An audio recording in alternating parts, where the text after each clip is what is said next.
Hello there, this is a short video just to give a bit of advice for any manufacturer who's planning to take their product to a test lab.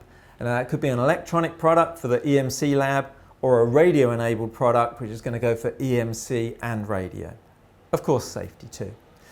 When you go along for your testing, I've been in the testing industry for about 35 years and consistently the biggest delay is not the testing itself, but it's the product not working correctly when it gets to the lab, not being set up correctly.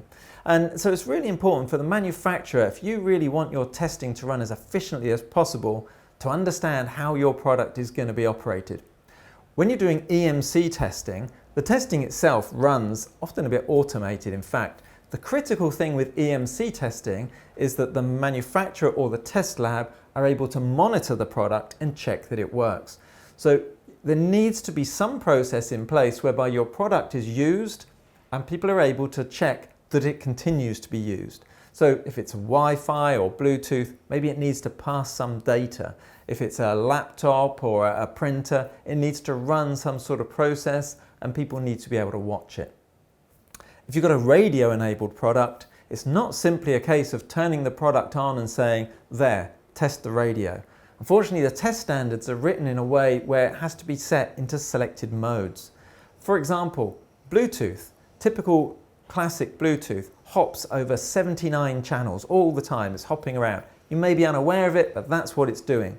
But when you go to the test lab, the Bluetooth has to be stopped in the bottom channel, and then the middle channel, and then the top channel, and full set of testing on each channel. The same if you had Wi-Fi or cellular device. Even if you're installing somebody else's module into your product, of course you've got to do transmitter test checking and you're going to be expected to do those things if you can.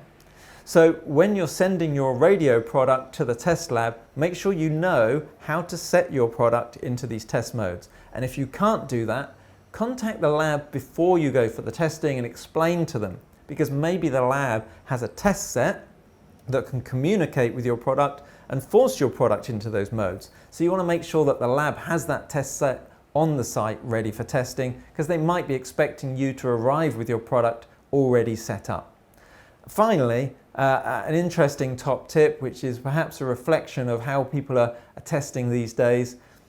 Don't try and find your golden sample that's guaranteed to pass and give the best results and take that one to the lab. The popular choice these days is to find your worst sample. Instead of a gold sample, let's call it a rust sample. Take the worst one along to the lab. And if that one passes, anything you sell would be passing in the future.